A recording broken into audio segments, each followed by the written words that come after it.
Assalamualaikum warahmatullahi wabarakatuh. Perkenalkan, nama saya Suci Kolbiah dengan NIM 240304011. Assalamualaikum warahmatullahi wabarakatuh. Perkenalkan, nama saya Zarani Putri Isnani dengan NIM 005.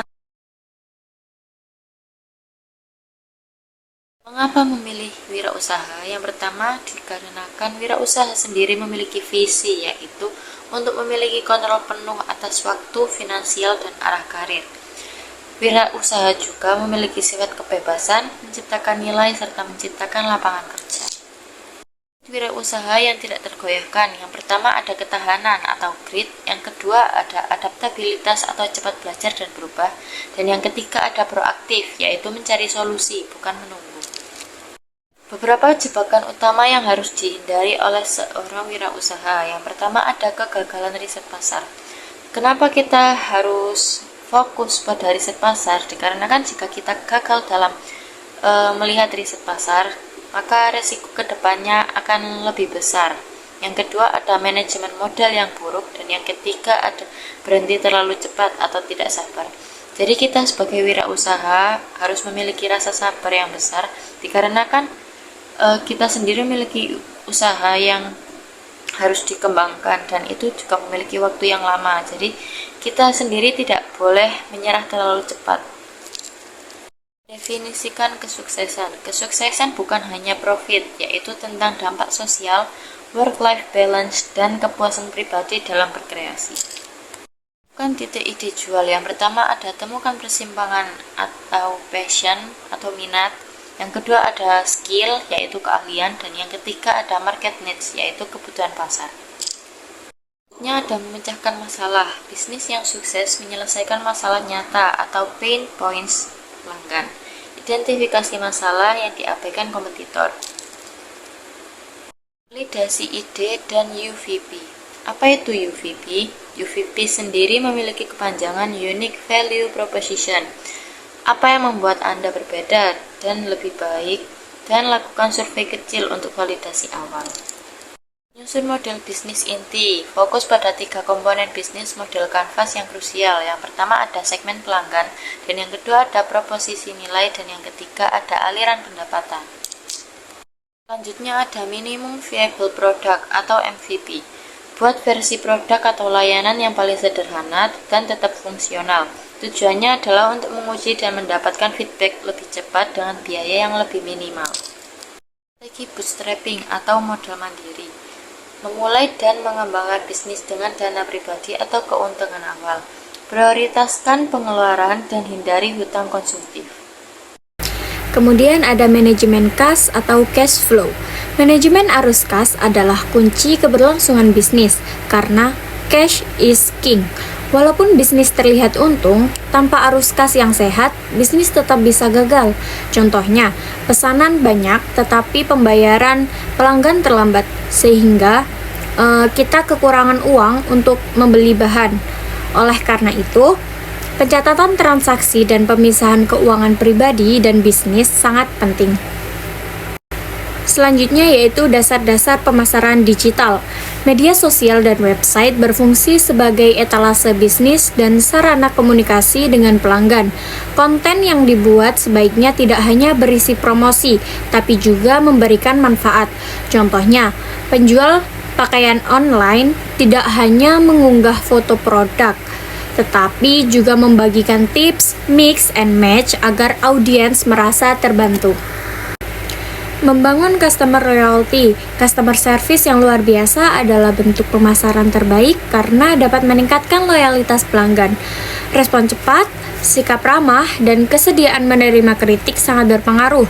Contohnya, ketika ada pelanggan yang komplain, kita segera merespon, kemudian kita meminta maaf dan memberi voucher diskon, sehingga pelanggan itu merasa kalau kita menghargai dan dia mau kembali lagi kepada kita. Kemudian membangun tim dan delegasi. Bisnis yang berkembang membutuhkan tim yang memiliki visi dan nilai yang sama. Pendiri juga harus belajar mendelegasikan tugas non dan inti agar bisa fokus pada hal strategis. Contohnya, pemilik usaha kuliner fokus pada inovasi menu, dan pemasaran. Sementara pencatatan keuangan dan operasional harian ditangani oleh staf. Strategi penetapan harga cerdas. Harga produk harus mencerminkan nilai yang diberikan, bukan sekadar murah. Dengan strategi value-based pricing, pelanggan bersedia membayar lebih karena manfaat yang diterima. Contohnya, kursus online dengan harga lebih tinggi karena sudah termasuk e-book, komunitas, dan mentoring. Selanjutnya ada inovasi berkelanjutan. Pengusaha tidak boleh cepat puas dan harus terus berinovasi berdasarkan data dan feedback pelanggan. Inovasi ini sangat penting agar bisnis tetap relevan. Contohnya bisnis kopi. Dia menambahkan varian rasa baru karena banyak permintaan dari pelanggan. Scaling operasional dengan teknologi. Teknologi membantu bisnis berkembang lebih cepat dan efisien dengan mengotomasi proses yang berulang. Contohnya, penggunaan aplikasi kasir digital untuk mencatat penjualan secara otomatis, sehingga menghemat waktu dan mengurangi kesalahan. Lalu ada kapan dan bagaimana mencari pendanaan. Pendanaan eksternal dibutuhkan ketika model bisnis sudah terbukti dan bisnis siap untuk berkembang lebih besar. Contohnya, usaha makanan yang sudah memiliki banyak pelanggan membutuhkan investor untuk membuka cabang baru. Mengatasi krisis dan kegagalan. Kegagalan bukan akhir, melainkan feedback untuk perbaikan. Pengusaha perlu menganalisis penyebab kegagalan dan menyiapkan rencana cadangan. Contohnya, jika produk kurang laku, lakukan evaluasi harga atau strategi promosi, lalu lakukan perbaikan. Kekuatan personal branding dan networking. Jaringan dan reputasi adalah aset penting dalam dunia wirausaha. Personal branding yang baik dapat membuka banyak peluang. Contohnya, ketika kita aktif berbagi insight bisnis di LinkedIn sehingga dikenal sebagai orang yang berkompeten di bidang tersebut. Lalu ada pemasaran konten atau menjadi otoritas. Memberikan konten edukatif secara konsisten dapat membangun kepercayaan dan posisi sebagai ahli. Seperti contoh bisnis skincare membagikan tips memilih produk sesuai jenis kulit, bukan hanya fokus berjualan saja.